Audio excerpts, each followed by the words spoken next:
Well, joining us now for more is Bloomberg senior economist Joe Brusuelas. Joe, thanks so much for joining us. You said this wasn't a surprise to you necessarily. No, he's been on the board for a long time, and his last year, 2010, was marked by 8 straight dissents and 8 meetings. Mr. Hoenig clearly disagrees with the direction the Fed's been going, and indeed may continue to go. So it's not a surprise that he's chosen to choose this point to exit his long tenure at the Fed, because to be honest with you, this is when things are going to get very tough as the Fed moves away from its large-scale asset purchase plan and the economy really has to stand on its own 2 legs.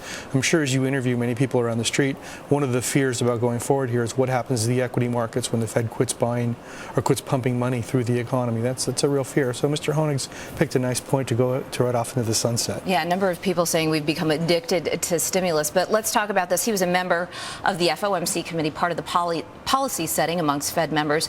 How does this change the balance now?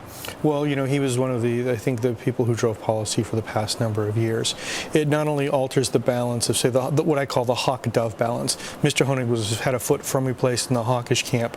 So one would think that the replacement, if the Obama administration has anything to do with it, although it's the regional bank that does appoint the successor, they would like to see somebody who would be probably a bit more dovish, perhaps support further Fed easing if necessary, because certainly Mr. Hoenig would not be a supporter of another round of large-scale asset purchases. And how does that process work in terms of choosing a replacement? Well, the regional bank is the one. The members out there will go ahead and vote on the replacement, typically like we saw in San Francisco, where John Williams was really the most respected economist on the staff there. It's hard to say who's going to be replacing Mr. Hoenig, but one would expect one of the many staff economists there who are senior in level would at least get the first look. I haven't looked at this, but there are certainly a lot of academics involved. Any chance that we'll see a practitioner? No.